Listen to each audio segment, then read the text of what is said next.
Mystery Narratives presents, dear friends.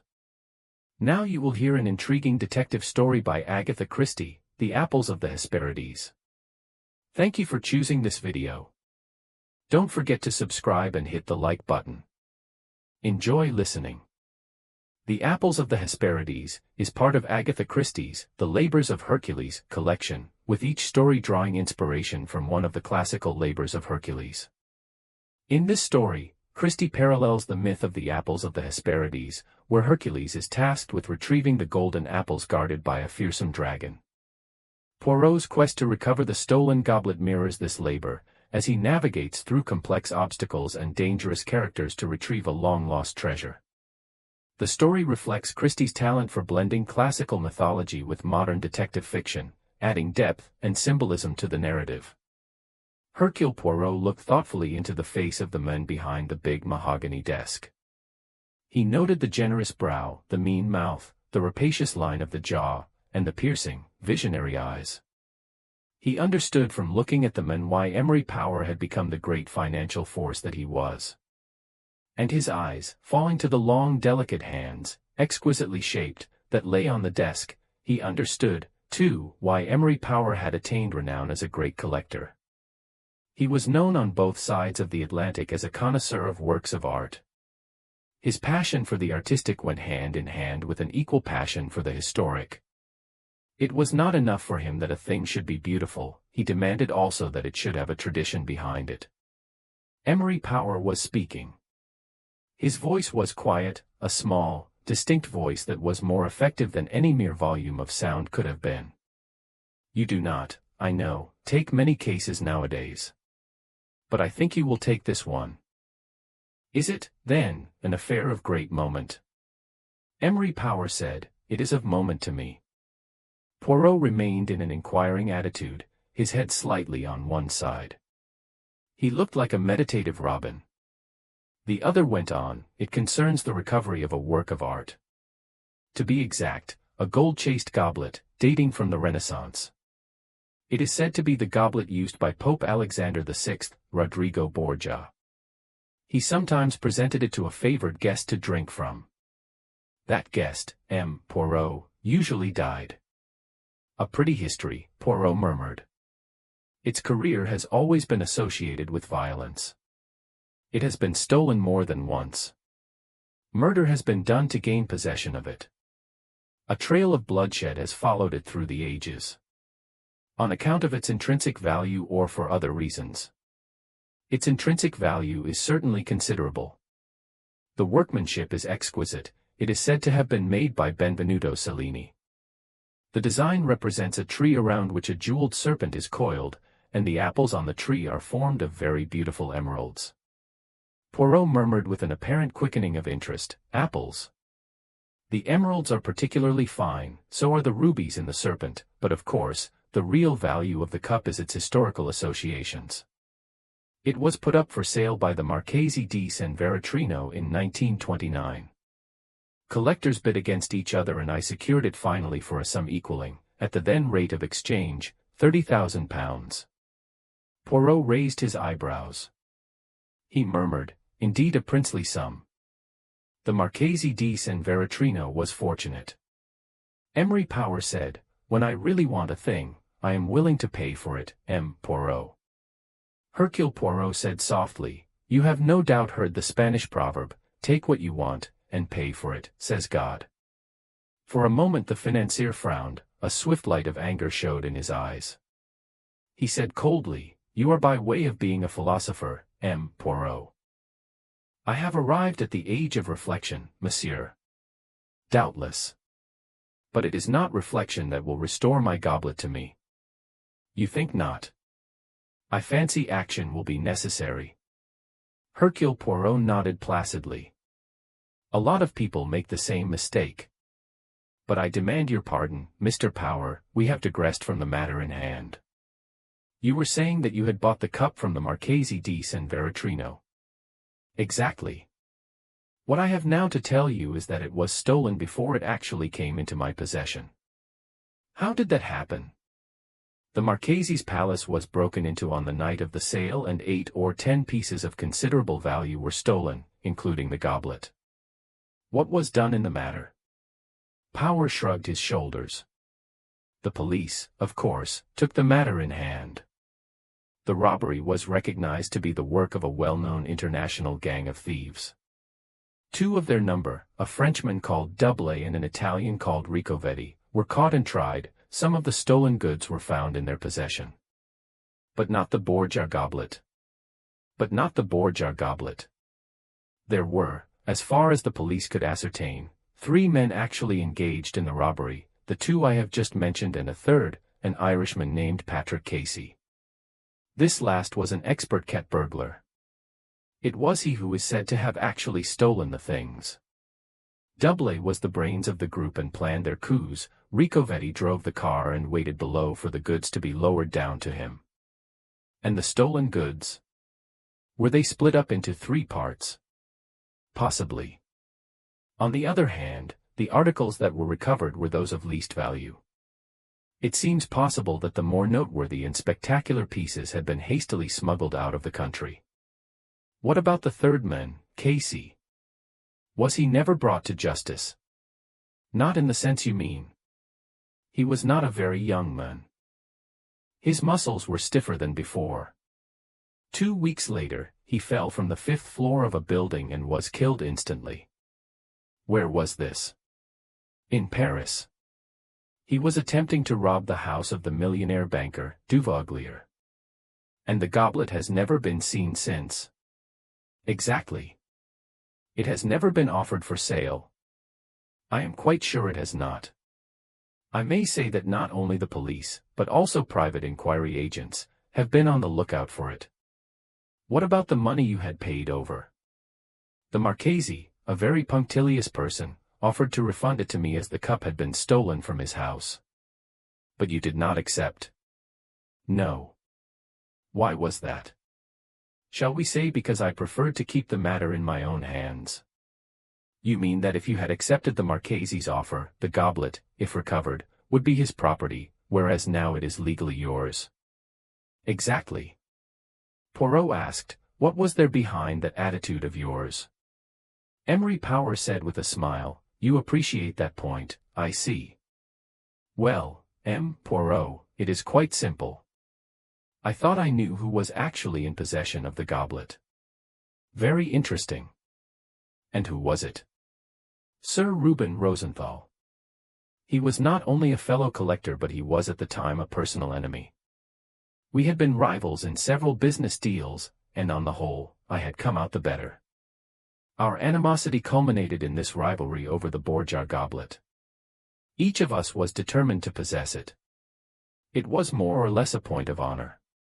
Our appointed representatives bid against each other at the sale. And your representative's final bid secured the treasure? Not precisely. I took the precaution of having a second agent, ostensibly the representative of a Paris dealer. Neither of us, you understand, would have been willing to yield to the other, but to allow a third party to acquire the cup, with the possibility of approaching that third party quietly afterwards, that was a very different matter. In fact, un petite deception. Exactly. Which was successful, and immediately afterwards Sir Reuben discovered how he had been tricked. Power smiled. It was a revealing smile. Poirot said, I see the position now. You believe that Sir Reuben, determined not to be beaten, deliberately commissioned the theft. Emery Power raised a hand. Oh no, no. It would not be so crude as that. It amounted to this: shortly afterwards Sir Reuben would have purchased a Renaissance goblet, provenance unspecified, the description of which would have been circulated by the police. The goblet would not have been placed openly on view. You think it would have been sufficient for Sir Reuben to know that he possessed it? Yes. Moreover, if I had accepted the Marchese's offer, it would have been possible for Sir Reuben to conclude a private arrangement with him later, thus allowing the goblet to pass legally into his possession. He paused a minute and then said, but by retaining the legal ownership, there were still possibilities left open to me of recovering my property. You mean, said Poirot bluntly, that you could arrange for it to be stolen from Sir Reuben? Not stolen, Poirot. I should have been merely recovering my own property. But I gather that you were not successful. For a very good reason. Rosenthal has never had the goblet in his possession. How do you know? Recently there has been a merger of oil interests. Rosenthal's interests and mine now coincide. We are allies and not enemies. I spoke to him frankly on the subject and he at once assured me that the cup had never been in his possession. And you believe him? Yes. Poirot said thoughtfully, then for nearly 10 years you have been, as they say in this country, barking up the mistaken tree. The financier said bitterly. Yes, that is exactly what I have been doing. And now, it is all to start again from the beginning. The other nodded. And that is where I come in. I am the dog that you set upon the cold scent, a very cold scent. Emery Power said dryly, if the affair were easy it would not have been necessary for me to send for you. Of course, if you think it impossible he had found the right word. Hercule Poirot drew himself up. He said coldly, I do not recognize the word impossible, monsieur. I ask myself only, is this affair sufficiently interesting for me to undertake? Emery Power smiled again. He said, it has this interest, you may name your own fee. The small man looked at the big man. He said softly, do you then desire this work of art so much? Surely not. Emery Power said, put it that I, like yourself, do not accept defeat. Hercule Poirot bowed his head. He said, yes, put that way, I understand. Inspector Wagstaff was interested. The Veritrino cup. Yes, I remember all about it. I was in charge of the business this end. I speak a bit of Italiano, you know, and I went over and had a powwow with the macaronis. It's never turned up from that day to this. Funny thing, that. What is your explanation? A private sale. Wagstaff shook his head. I doubt it. Of course it's remotely possible. No, my explanation is a good deal simpler. The stuff was cached, and the only man who knew where it was is dead. You mean Casey? Yes. He may have cached it somewhere in Italy, or he may have succeeded in smuggling it out of the country. But he hid it, and wherever he hid it, there it still is. Hercule Poirot sighed. It is a romantic theory. Pearls stuffed into plaster casts, what is the story, the bust of Napoleon, is it not? But in this case it is not jewels, it is a large, solid gold cup. Not so easy to hide that, one would think. Wagstaff said vaguely, oh, I don't know. It could be done, I suppose. Under the floorboards, something of that kind. Had Casey a house of his own? Yes, in Liverpool. He grinned. It wasn't under the floorboards there. We made sure of that. What about his family? Wife was a decent sort of woman, tubercular. Worried to death by her husband's way of life. She was religious, a devout Catholic, but couldn't make up her mind to leave him. She died a couple of years ago. Daughter took after her, she became a nun. The son was different, a chip off the old block. Last I heard of him he was doing time in America. Hercule Poirot wrote, in his little notebook, America. He said, it is possible that Casey's son may have known the hiding place. Don't believe he did. It would have come into the fence's hands by now. The cup might have been melted down. It might. Quite possible, I should say. But I don't know, its supreme value is to collectors, and there's a lot of funny business goes on with collectors, you'd be surprised. Sometimes, said Wagstaff virtuously, I think collectors haven't any morals at all. Ah. Would you be surprised if Sir Reuben Rosenthal, for instance, were engaged in what you describe as funny business? Wagstaff grinned. I wouldn't put it past him. He's not supposed to be very scrupulous where works of art are concerned. What about the other members of the gang? Ricovetti and Double both got stiff sentences. I should imagine they'll be coming out about now. Double is a Frenchman, is he not? Yes, he was the brains of the gang. Were there other members of it? There was a girl, Red Kate she used to be called. Took a job as lady's maid and found out all about a crib, where stuff was kept and so on. She went to Australia, I believe, after the gang broke up. Anyone else? Chap called Ugoyan was suspected of being in with them. He's a dealer. Headquarters in Istanbul, but he has a shop in Paris. Nothing proved against him, but he's a slippery customer.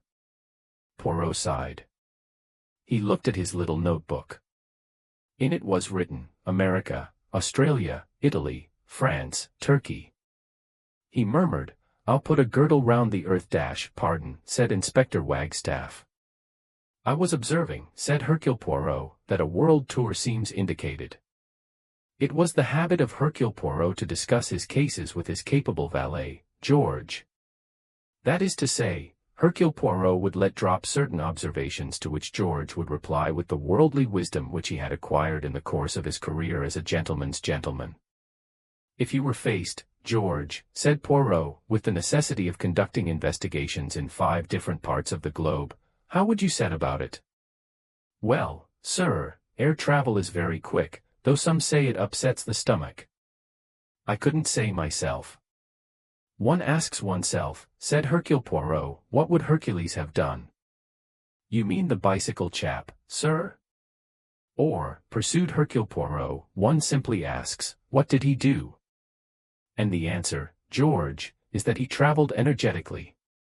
But he was forced in the end to obtain information, as some say, from Prometheus, others from Nereus.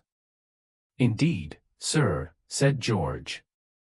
I never heard of either of those gentlemen. Are they travel agencies, sir?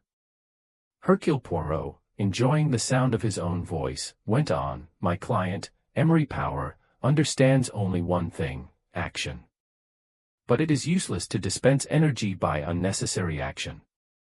There is a golden rule in life, George, never do anything yourself that others can do for you. Especially, added Hercule Poirot, rising and going to the bookshelf, when expense is no object. He took from the shelf a file labeled with the letter D and opened it at the words, Detective Agencies, Reliable. The modern Prometheus, he murmured. Be so obliging, George, as to copy out for me certain names and addresses. Messrs. Hankerton, New York. Messrs. Leighton and Bosher, Sydney. Signor Giovanni Mezzi, Rome. M. Nahum, Stamboul. Messrs. Roger E. T. Franconard, Paris. He paused while George finished this. Then he said, and now be so kind as to look up the trains for Liverpool. Yes, sir, you are going to Liverpool, sir. I am afraid so. It is possible, George, that I may have to go even further. But not just yet. It was 3 months later that Hercule Poirot stood on a rocky point and surveyed the Atlantic Ocean. Gulls rose and swooped down again with long melancholy cries. The air was soft and damp. Hercule Poirot had the feeling, not uncommon in those who come to Inishgolan for the first time, that he had reached the end of the world. He had never in his life imagined anything so remote, so desolate, so abandoned. It had beauty, a melancholy, haunted beauty, the beauty of a remote and incredible past. Here, in the west of Ireland, the Romans had never marched, tramp, tramp, tramp, had never fortified a camp, had never built a well-ordered, sensible, useful road. It was a land where common sense and an orderly way of life were unknown. Hercule Poirot looked down at the tips of his patent leather shoes and sighed. He felt forlorn and very much alone. The standards by which he lived were here not appreciated. His eyes swept slowly up and down the desolate coastline, then once more out to sea. Somewhere out there, so tradition had it, were the Isles of the Blessed, the land of youth. He murmured to himself, the apple tree, the singing, and the gold. And suddenly, Hercule Poirot was himself again, the spell was broken, he was once more in harmony with his patent leather shoes and natty, dark gray gents suiting. Not very far away he had heard the toll of a bell. He understood that bell. It was a sound he had been familiar with from early youth. He set off briskly along the cliff. In about 10 minutes he came in sight of the building on the cliff. A high wall surrounded it and a great wooden door studded with nails was set in the wall. Hercule Poirot came to this door and knocked. There was a vast iron knocker. Then he cautiously pulled at a rusty chain and a shrill little bell tinkled briskly inside the door. A small panel in the door was pushed aside and showed a face. It was a suspicious face, framed in starched white. There was a distinct mustache on the upper lip, but the voice was the voice of a woman. It was the voice of what Hercule Poirot called a femme formidable. It demanded his business. "Is this the convent of St. Mary and All Angels?" The formidable woman said with asperity, "And what else would it be?" Hercule Poirot did not attempt to answer that. He said to the dragon, "I would like to see the Mother Superior." The dragon was unwilling, but in the end she yielded. Bars were drawn back, the door opened and Hercule Poirot was conducted to a small bare room where visitors to the convent were received. Presently a nun glided in, her rosary swinging at her waist. Hercule Poirot was a Catholic by birth. He understood the atmosphere in which he found himself. "I apologize for troubling you, ma mère," he said, "but you have here, I think, a religieuse who was, in the world, Kate Casey." The Mother Superior bowed her head. She said, "That is so. Sister Mary Ursula in religion." Hercule Poirot said, "There is a certain wrong that needs righting. I believe that Sister Mary Ursula could help me. She has information that might be invaluable." The Mother Superior shook her head. Her face was placid, her voice calm and remote. She said, "Sister Mary Ursula cannot help you. But I assure you he broke off. The Mother Superior said, "Sister Mary Ursula died 2 months ago." In the saloon bar of Jimmy Donovan's hotel, Hercule Poirot sat uncomfortably against the wall. The hotel did not meet his ideas of what a hotel should be. His bed was broken, so were 2 of the window panes in his room, thereby admitting that night air, which Hercule Poirot distrusted so much. The hot water brought to him had been tepid, and the meal he had eaten was producing curious and painful sensations in his inside. There were 5 men in the bar, and they were all talking politics. For the most part, Hercule Poirot could not understand what they said. In any case, he did not much care. Presently, he found one of the men sitting beside him. This was a man of a slightly different class than the others. He had the stamp of the seedy townsman upon him. He said with immense dignity, "I tell you, sir. I tell you, Pigeon's pride hasn't got a chance, not a chance, bound to finish right down the course, right down the course. You take my tip, everybody ought to take my tip. Know who I am, sir, do you know, I say? Atlas, that's who I am, Atlas of the Dublin Sun, been tipping winners all the season. Didn't I give Larry's girl 25 to 1, 25 to 1. Follow Atlas, and you can't go wrong." Hercule Poirot regarded him with a strange reverence. He said, and his voice trembled, "Mon Dieu, it is an omen." It was some hours later. The moon showed from time to time, peeping out coquettishly from behind the clouds. Poirot and his new friend had walked some miles. The former was limping. The idea crossed his mind that there were, after all, other shoes, more suitable to country walking than patent leather. Actually, George had respectfully conveyed as much. "A nice pair of brogues," was what George had said. Hercule Poirot had not cared for the idea. He liked his feet to look neat and well shod. But now, tramping along this stony path, he realized that there were other shoes. His companion said suddenly, "Is it the way the priest would be after me for this? I'll not have a mortal sin upon my conscience." Hercule Poirot said, "You are only restoring to Caesar the things which are Caesar's." They had come to the wall of the convent. Atlas prepared to do his part. A groan burst from him, and he exclaimed in low, poignant tones that he was destroyed entirely. Hercule Poirot spoke with authority. "Be quiet. It is not the weight of the world that you have to support, only the weight of Hercule Poirot." Atlas was turning over 2 new 5-pound notes. He said hopefully, "Maybe I'll not remember in the morning the way I earned this. I'm after worrying that Father O'Reilly will be after me. Forget everything, my friend. Tomorrow the world is yours." Atlas murmured, and Wadley put it on. "There's Working Lad, he's a grand horse, a lovely horse he is. And there's Sheila Boyne. 7 to 1 I'd get on her." He paused. "Was it my fancy now, or did I hear you mention the name of a heathen god?" "Hercules, you said, and glory be to God, there's a Hercules running in the 3:30 tomorrow."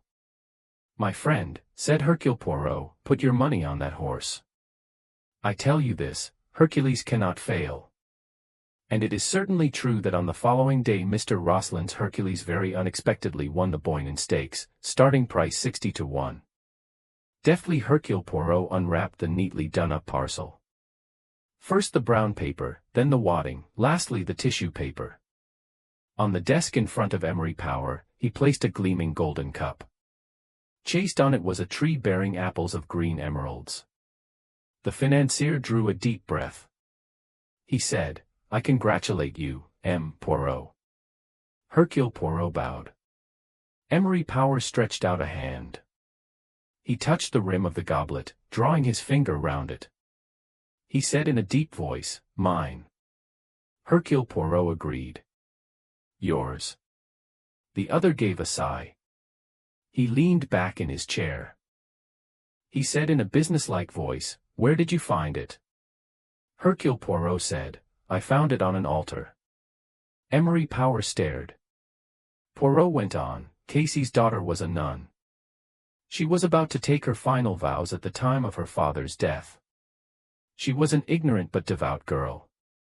The cup was hidden in her father's house in Liverpool. She took it to the convent wanting, I think, to atone for her father's sins. She gave it to be used to the glory of God. I do not think that the nuns themselves ever realized its value. They took it, probably, for a family heirloom. In their eyes, it was a chalice, and they used it as such." Emery Power said, "An extraordinary story." He added, "What made you think of going there?" Poirot shrugged his shoulders. "Perhaps, a process of elimination. And then there was the extraordinary fact that no one had ever tried to dispose of the cup.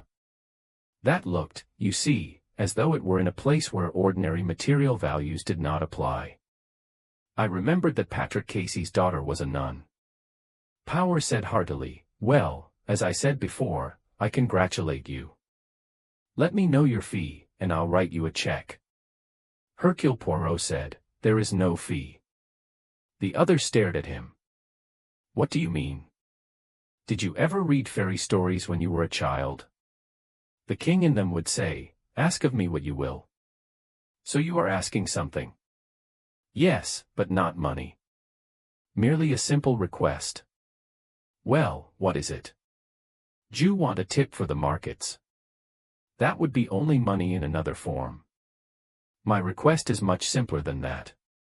"What is it?" Hercule Poirot laid his hands on the cup. "Send this back to the convent."